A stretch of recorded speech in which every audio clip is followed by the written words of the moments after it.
This is the Mark Dolan Way. Top tips for mind, body, and soul, some great life hacks, and my favourite products of the week. This show is available on all podcast platforms, or you can watch it. Just subscribe to the Mark Dolan Way on YouTube and join the Facebook group. Enjoy.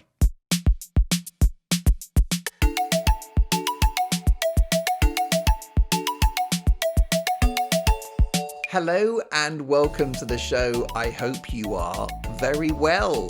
Now listen, I want to apologise because the show normally drops on a Sunday or a Monday, and that did not happen this week, which is very naughty. I won't make excuses because, as you know, this podcast is not about making excuses. You have to take responsibility and you just say, you know what? I did not deliver a podcast on time.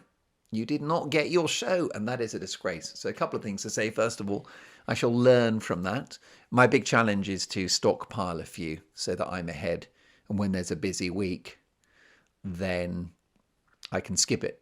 And you've still got episodes in the pipeline. So I was low on stock. And yes, I have been on air 10 days in a row. But it was still a failure of planning. Which takes me to my first theme of today's show, and that is say sorry. So I'm going to say to you, I'm sorry. I am sorry that you did not get the show when you quite rightly expected it to drop Sunday, Monday at the latest. Normally it's a Sunday, occasionally a Monday. A little bit of wiggle room. But this thing is dropping days later. I mean, I speak on a Tuesday. It may not drop till tomorrow, which is a Wednesday. That's an aching gap. And so a very busy week. But what I'm going to do, remember the golden rule, every mistake once. So I think this is the first time you've not had a show more or less on time. And I will build systems so that doesn't happen again. And then it becomes a positive thing. Becomes a learning process. So yes, I will do that. I think the big thing is, and you can all do this, which is looking in your diary and just seeing what lies ahead. I mean, what does a sailor have? What does a captain of a ship have when he's plotting his course, or hers, she? Binoculars. And he or she, they get their binoculars out and they look around. And when you think of Captain Birdseye, who's the elderly bearded man who spends an inordinate amount of time with young children, feeding them breaded fish snacks. But it's not controversial. There's nothing creepy about it. He's a great guy and he just wants to make sure that teenagers get enough protein. That's all he cares about. And he loves his seafood. He's passionate about it. He's the Captain Birdseye. He's one of the good guys. And Captain Birdseye goes on holiday with large groups of young children on his boat with his breaded fish snacks. And he's got his sailor's uniform because he's one of the good guys. He's also got the sailor's hat and he's got his binoculars. And he looks out to sea and he's looking for icebergs. He's looking for sharks. He's looking for land, looking for pirates, other boats, right? So you need to get your binoculars out. And when you're planning your life, have a look at the diary and look ahead and see what's coming. Now, what I should have done is I should have seen in my diary that there were a lot of shows. I was going to be on air for a long time and there wouldn't be time to do this podcast. But I did not use the binoculars. So whatever you're doing in your life, have those metaphorical binoculars out. It works for finances, doesn't it? You're doing your budgeting. And when you get to October, November, you got to be thinking about Christmas and you got to be, the binoculars are out and you're like, this is going to be an expensive month, 6 weeks. And you anticipate that and you cater for it. So look ahead.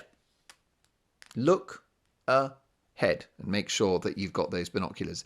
The golden rule of the show is that you live in the moment, in day-tight compartments. You've got to sort out now. You've got to sort out today because you can't control yesterday. And you have no input on tomorrow. That's true, but you can still anticipate things. You can war game. You can do a bit of planning. So that's what I'll be doing with regards to this. And then the other thing, so I just mentioned that I said sorry to you. And it's amazing how many people struggle to say sorry. In politics, for example, a politician makes a mistake. They don't say sorry. They don't answer the question. They wriggle around. They say everything except the word sorry. And that is a weak politician. And a strong politician can step forward and say, I'm sorry. If you say sorry, it's the sign of self-possession. It's a sign of confidence. Okay, you're in command of your own life and your actions and your behavior. It's a bit like taking responsibility. If someone says, I'm sorry, they are taking responsibility. So don't be hesitant to say it. What I don't want you to do is be too nice and say sorry when you don't have to. And too many apologies become inflationary and lose their value. So you might be in a relationship which is a little abusive, or it's negative, or perhaps you've got a horrible boss or colleague, and you'll start saying sorry even when you haven't done anything bad, just to keep them happy, just to placate them. Well, that's not right. I don't want you doing that. What I want you to do is I want you to reserve those sorries for when you've genuinely messed up. It's your bad, and you intend to address the issue and not repeat it. Because if something bad happens and you say sorry, you are acknowledging to the other person that you made a mistake. You're telling them that you understand why they're not happy. You're showing empathy because you say sorry because you've caused discomfort or pain. So you're going to make them feel better. You are temporarily making yourself smaller and subservient to them because you're in the doghouse. You did that bad thing. You were incredibly late for work or forgot to submit the company report. So you've let them down, which in a way is a bit of a flex by you. When you do something, let's say you're late, that's a flex. You know, you're demonstrating power over the person who's sat there waiting for you. So when you get there late, you say sorry, you make yourself small again, you're giving the power back to them. And that's very healing for them. If you say sorry, it tells them that you've acknowledged the mistake and that you're going to learn from it. It's humble. It's a moment of humility. Generally, I want you to be very confident. I don't want you to apologize for yourself. I want you to be strong and out there and value yourself very highly. But if you've messed up, you can shrink a little bit and go, Steve, I'm really sorry. I was at a radio station a couple of years ago, and I'm a very chaotic, messy person. And I tend to just leave my stuff around the place, at home and at work. So I was working for this radio station, which was on the same floor as 3 other radio stations. It was quite cool. It was a real hub, a real media hub. So I'm at my radio station, and there's a radio station on the same floor, which is a music station. I'm on a current affairs station, and this is a music station. And it's kind of convenient. One of the entrances, you can come in via the door, which is where the music radio station is, in order to get to my current affairs radio station. So I used to kind of storm through there quite regularly. And on one occasion, I got in to the building, got onto the floor, went in through this door, and I just chucked my massive bag on this cabinet at the music radio station. So I just threw out this big old rucksack full of stuff. It looked like I was going camping for 3 weeks. And this massive bag just went on top of the cabinet, on top of whatever it was, just some piece of furniture. Threw it there, and then the kitchen is in the same place. Made myself a cup of tea, and then wandered in to my office. And I went back like about an hour later, having remembered that my bag was over there. And the boss of this music radio station was really put out. He was really unhappy. And he said, "Can you not put your stuff here? Yeah, you don't work here, and can you not put your bag here?" And I suddenly thought it through. It's like I've wandered into someone else's office. It's a different company. It's a different radio brand. I've put my massive ugly bag in their office that they've got to look at, that is possibly blocking their view of the office. Big old ugly rucksack sat on top of a chest of drawers, or whatever it is, cabinet thing. It was ignorance. Now, I didn't mean by that, my nature is, like I said, I'm a bit chaotic, and I just I can sometimes do things without even thinking about it. I've just come in, I probably, whatever, I'm stressed, I'm thinking about the show, and I just want to get this bag, put this bag down somewhere. So I just threw it there. But what I've actually done is I've disrespected this guy who's the boss, and I've disrespected his colleagues by just dumping my stuff there. Would I do that in another place, another environment? With some superstar broadcaster, would I shove my rucksack on his desk? A powerful person in the industry? No, I wouldn't. Probably wouldn't. So I didn't think. I felt instantly really bad, and I immediately realized that it was very careless and very unthinking what I did. And as fast as you can say Jiminy Cricket, I mean, like a nanosecond, a quarter of a nanosecond, a nano of a nanosecond, I said, I'm so, so sorry. I will never do that again. And it was really disrespectful. I'm so sorry. And the guy was like, no worries, man. And that was it. And then from that day on, I had a great relationship with this boss of the music radio station, because I've gone from being the biggest idiot that he can't stand to a respected and liked colleague / sharing the same office. But it was so quick, my apology. And I threw in that line I said, I'm really sorry. I won't do that again. And it was really disrespectful. I threw in the extra. I acknowledged the things that he was doubtless thinking. I mean, those are the things, aren't they? Which is, I don't want you to do that again. I want you to say sorry.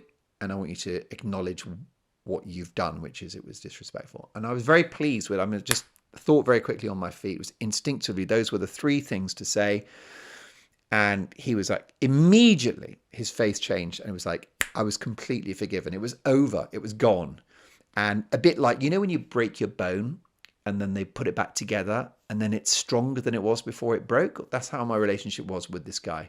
Because in a way, I've shown him, I've revealed a different side to myself. I've shown him a humble side and a side that is capable of self-reflection. And it was, all was forgiven, and didn't have a single problem with that guy ever again. And if I saw him now on the street, we'd have a nice chat and I'd go, hey, how are you? I might even say, do you remember that time I just chucked my rucksack in your office without asking and just wandered off for an hour? My enormous rucksack full of life possessions. So the thing with the apology is sincere. That's let's not have the sorry but not sorry, which is a regular occurrence on social media now, isn't it? Sorry but not sorry. Sometimes politicians say, I'd like to apologize if anyone was offended by my remarks. So that's not really a full sorry, is it? You're saying, I'm sorry if you were offended. That's like putting it back on them. That's passive aggressive. No. Just, I'm sorry. I'm really, really sorry. Sometimes, like I say, you've got to get it right. I don't want you apologizing for everything. Please don't go from one extreme to the other. And at the moment, we have something very problematic in the modern world, which is cancel culture, where if you say like just the wrong thing, the wrong word that's going to offend someone, you'll often see pop stars and famous actors, they'll do some groveling apology on Twitter for using the wrong word for this person or that person. They've accidentally been a tiny bit 1% politically incorrect, and they're so terrified of losing their career, there's like a long apology. Don't do those. I don't do those. I mean, that's the other thing, by the way. If someone's not happy, but you stand by what you did, then don't apologize. So in other words, I had a bit of, you know what? I just had a slight falling out with a friend a couple of weeks ago. And I just said a couple of harsh things. And I could see that it hurt him. And it was awkward for a while, and then we were fine. But I did not apologize because I stand by what I said to him, because there were a couple of issues and I felt that how he was behaving wasn't right, and I laid it out pretty directly. Not harsh, not horrible, but I just said some strong things, some harsh truths, if you like, dropped a few truth bombs. And, there was awkwardness. That person wasn't happy. He didn't like it. He didn't like it, guys. He didn't like it, not one bit. Uh-uh. Uh-uh. Mm-mm-mm-mm-mm-mm. He did not like it. No likey. He didn't like it. He did not like it. He was not loving it. I'm loving it. He wasn't. He was unloving it. But was it true what I said? Yes. Did it need to be said? Yes. So I didn't apologize. So don't be apologizing for things that you should have done. It's your job to decide, does this merit an apology? And you must be very strict about whether it does, because too many and you make yourself too small and they lose their meaning. But the occasional sorry goes a long, long way. It's massive. It's the most healing word in the English language. What a lyric by Bernie Taupin. Sorry seems to be the hardest word. Sorry seems to be the hardest word. What a lyric. Bloody hell, that's why he gets paid the big bucks. What a lyric. Imagine if that's your day's work. I came up with the sentence, sorry seems to be the hardest word. Bloody hell. Give that man a pay rise. Oh, kind of hurt my lungs doing that laugh. That was physically painful. So there you go. There's your sorries. I think I've covered sorry. Oh, yes. The only other thing to say, and I think kind of ties in with my anecdote about this radio station, which is that it should be swift. All right. So if you, I mean, yes, a late apology is fine, but the quicker the better. And the reason why is a quick apology. First of all, the person that's angry with you is angry for a shorter period of time. So let's say you've done something bad and you completely forgot to send the company report, right? You said, I'll send a report, don't worry. And then you forgot and you missed the post. If they are going, if you don't apologize for 2 days, they're going to hate you for 2 days and build up all these angry thoughts about you for 48 hours. But if they find out and you apologize straight away, well, then they've been furious with you for like 20 minutes. That's not very corrosive. You can heal a relationship where someone was furious with you for 20 minutes or an hour or 2 hours or half a day. When politicians eventually apologize after a week, it looks like they had to apologize. And you question their motives. It's like, oh, they've been forced to apologize to keep their job. But if it's swift, it looks like you weren't really being strategic about it. You weren't being careerist. You just got in there very quickly. So swift apology is an excellent thing. But don't apologize if you haven't done something wrong. It's very British that if you're on the train, crowded train, someone steps on your foot, you apologize. That's very British. Don't be like that. Right. Now, a couple of bits and pieces. Oh, yeah. We do need, don't we, more products of the week, because the feedback I get is that you like products of the week. And I just told you the other day that I'm sort of running out of products because I try not to buy too much stuff. You can't just keep buying stuff, can you? I was in a fashion shop end of last year. I didn't need to be in there, guys. I was just wandering around on a Tuesday in a shop looking at clothes I don't need. And I thought, whatever the question, this place is not the answer. Whatever hole you've got in you, it will not be filled by this retail outlet. I'm just in there. In a way, I'm using shopping as a stimulant, almost like a drug. You go in and you're just wandering around and you just want to feel good. That's not the same as, imagine your only pair of jeans gets ripped, right? And they fall apart. It's like you don't own jeans anymore because the jeans you have been ripped and you can't wear them anymore. They actually fall off when you put them on.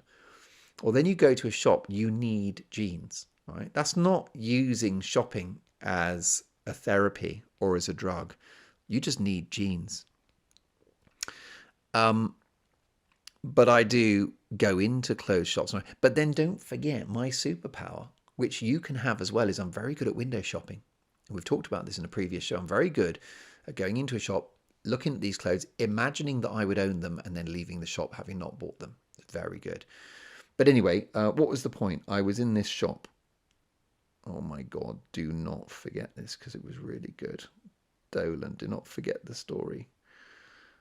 Brain is slightly fried today. Apologies in advance. God, it was so... Products of the week. Yeah, that was it. So basically, I was in the shop and like, I don't need anything, and I didn't get anything. So I do try to resist. But at the same time, I do feel like this show benefits from a product of the week. So maybe what I should start doing is purchase something, test it, evaluate it, tell you about it, and then send it back. Is that a solution? That would work, wouldn't it? Anyway, let's see. I'll try to make a plan for products of the week. I could also probably give you information about products without buying them. I could just research products and just tell you about them. That wouldn't be bad, would it? Well, this is my products of the week, and I'm delighted to say I got it today. And it's from a charity shop, or the Americans would call it a thrift store, where people give away stuff that they don't want, and any profit goes to charity. And I'm so excited about this because for the first time in many years, I am the owner of a Filofax. You must be aware of that brand. Filofax, Filofax, which was a big phenomenon in the 80s. And it's considered a bit middle class, a little bourgeois perhaps. And in the 80s, people used to mock owners of the Filofax, and they'd say, oh, Stephanie owns a Filofar, a Filofar. So it would be FAX would be silent. So they were massive in the 80s. And what people used to do, a Filofax, if you don't know it, it's like a luxury notebook. It has a ring binder inside so that you can take out individual pages, and you can have like your address book, you can have lined paper, you've got grids if you're doing your accounts. You can have all different coloured paper, you can have dividers. It's basically a tiny miniature ring binder, the Filofax. And I can't remember what the movie was. It was a movie starring John Cusack in which the female character owns a Filofax, and she's got her whole life in there. She's got her credit cards, she's got her diary, she's got her work stuff, and the whole world is in the Filofax, and she loses it, and she's absolutely freaked out because everything was in this Filofax. So that was very much of its era, the Filofax, the 80s. The Yuppie, do you remember Yuppie? That was a young, upwardly mobile person, wasn't it? A Yuppie. And it was a status symbol. And it was very much pre-digital. And of course, now you've got your smartphone, you've got your iPad. Everything's virtual. You don't need to store credit cards because you've got that on your phone with Apple Pay, Google Pay. You certainly don't need names and addresses. All of that's in your phone. It's so old-fashioned, though, because it's got this little entries here for the address. And it says name, address, phone number, and then fax. It invites you to write down your friend's fax number. Remember the fax machines? I love the fax machines. They were brilliant. Do you know what? I still prefer the fax. A more reliable way of sending things. What was good about a fax is that you knew it had been sent because you'd send it and then you'd get a little receipt and it would say okay or sent. And in fact, only a few years ago when I moved house, the mortgage company wouldn't accept an email, but they would accept a fax. So I remember going to a shop, like a newsagent that had a fax machine. I'm like, do you still have a fax machine? And he had to like blow the dust off it. And then we sent this thing over by fax. But it was very good. It was kind of legally binding, the fax, because you could demonstrate, you could prove that it had been sent. So, you could demonstrate the person had received the item. That'd be a good product of the week, wouldn't it? Fax machine. But I'm afraid I do think they're somewhat outdated now. But anyway, there you go. So you got the Filofax. And this was in the charity shop, and it was love at first sight. And the reason why this one is wallet size, it's smaller. And that's fine because, unlike in the old days, before smartphones, you would have to have a lot of information in it, like your entire address book and all that. Well, I don't need any of that. All I need is paper for notes. And you know that a big theme of this show is that you should write things down. If you've got goals, write them down. If you've got things to do, write them down. If you've got memories or creative ideas, write them down. And organise yourself some lovely coloured pens to do that. I was in Germany. I think I told you. Did I tell you about this? Got these lovely pens. £1.50 for 14. Oh my God, I love cheap stuff. So I can make notes, different colour for a different function, you know. So maybe financial stuff is in black or red, more appropriately. Creative stuff in pink. Knock yourself out. Anyway, so I'm really happy with this Filofax. Secondhand, it was £10, which is not an insignificant amount of money. But this is a Filofax. This is an official branded Filofax. And it is leather. It says here, Slimline Sandhurst. Calf leather, made in Italy. How gorgeous is that? And it's small enough and slim enough to fit in the back pocket of my jeans. So today's product of the week is Filofax. And the reason why I'm telling you that, I know that I've just got one in a charity shop for £10. But why don't you, if your budget allows, why don't you treat yourself to a new Filofax? How much are they? Should we have a look? I just think that would be nice for you. It is January, isn't it? So we're still in that sort of window of New Year's resolutions and everything.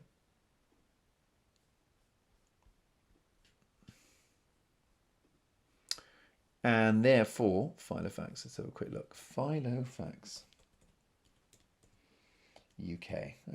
When you search something up, it's always good to look in your home country. I'm being very slow. I should really speed things up, shouldn't I? Apologies, everyone. Filofax. Come on, guys, get with the program. Some of these websites, they're so complicated, aren't they? How much is a file? This is not a clear website, so let's go to John Lewis. You can't mess around with John Lewis. I've just looked up, Googled Filofax, and it says, does anyone still use Filofax? Well, hopefully you. Okay, you've got the paper there, but where are the actual Filofaxes? Come on, guys. Oh, blimey, that's expensive. 149. I wouldn't recommend that. That's too much. 81. Still too much. Bloody hell. Oh, there's a small one. 40. 109. Blimey. I don't want to cost you this much money, guys. Why are they so expensive? I should have researched this. Oh, no, there you go. There's an A5 one, 55. There's another one, 40. All right, well, look, they do come in different prices and sizes and all the rest of it. Do your research. I mean, I suppose if I look up eBay, maybe they do second-hand ones on eBay. Should we have a look? Because the thing is, something like a second-hand Filofax would be quite nice because leather improves when it gets older. Filofax. I mean, look, if it is 80 quid, that's a lot of money, right? That would be leather, though. Think of it as a beautiful item that you're going to use forever, because the point is that the paper, you know, when you're done with your notes, you just tear it out, put new paper in. Okay. Let's see if I can find a Filofax. The problem is it's sometimes hard to judge how much. I've seen one there for 60. 14.99. There you go. Thank you very much. 13.50. There's value to be had there. Go to buy it. Should we have a look for all right, look, I think buy now. Let's have a quick look at the buy it now price.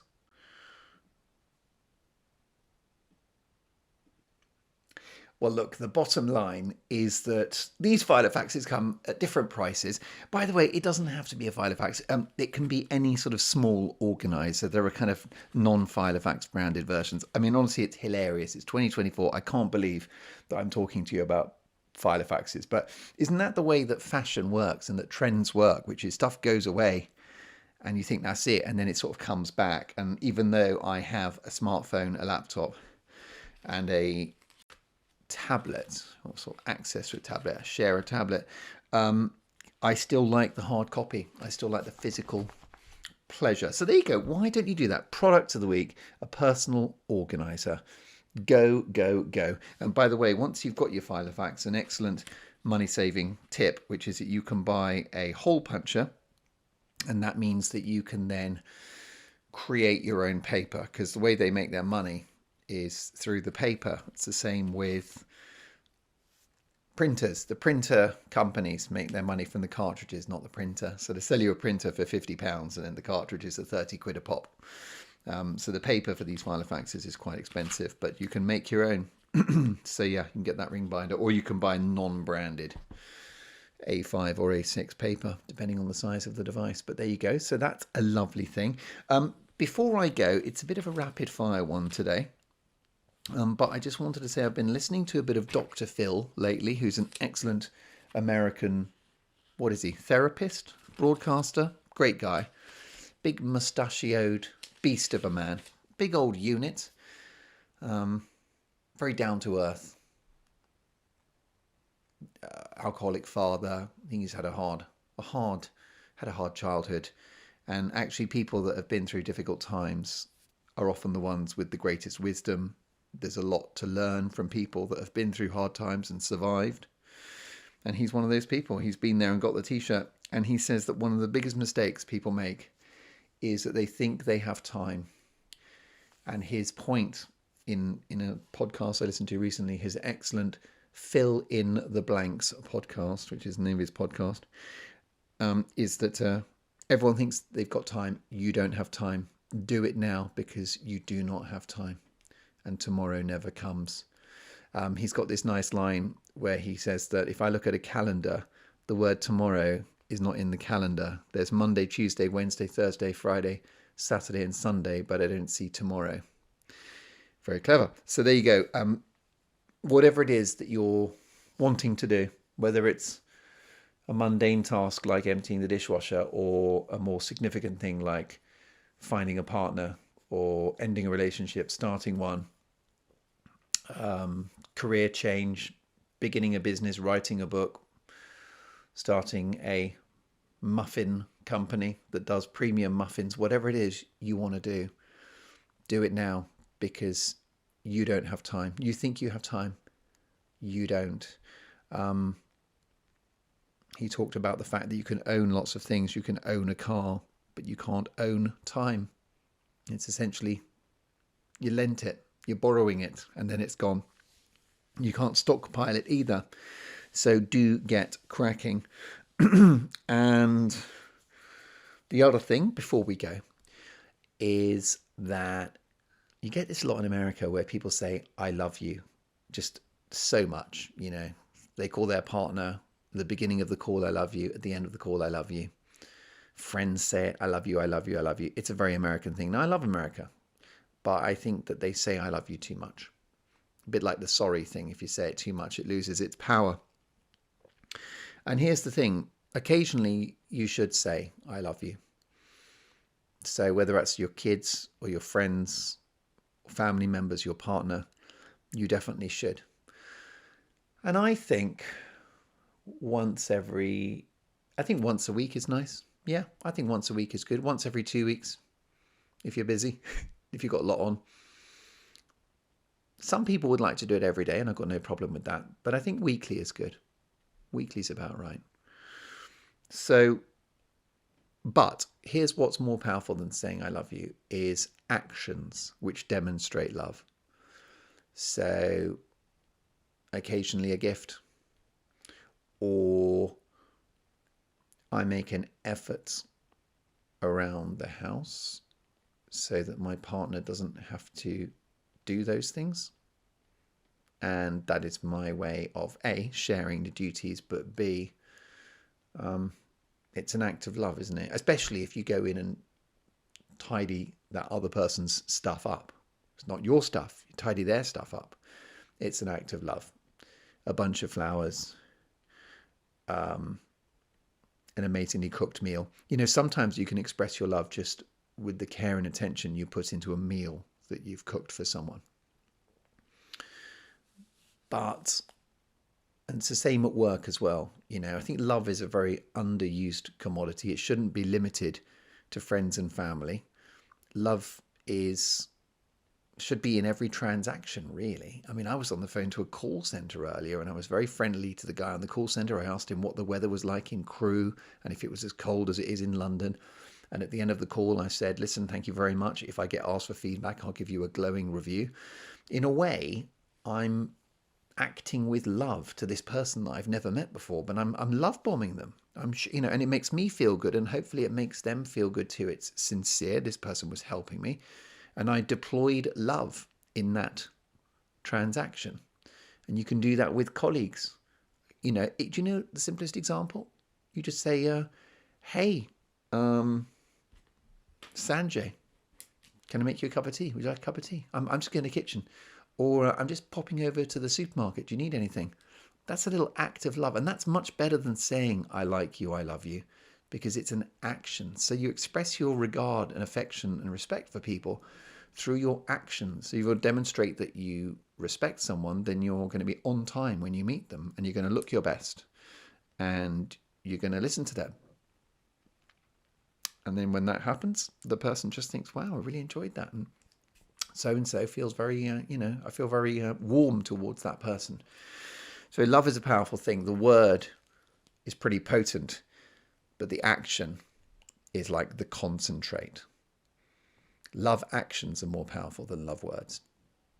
So you go and have a lovely week. It's been great to chat. I'm really sorry the podcast was late. And the next one will be on time, and so will all the others.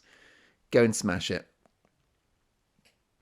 Do your love. Spend a week sharing love and doing loving actions and allowing love to be your commodity with strangers, friends, and family. Go, go, go. Bye-bye.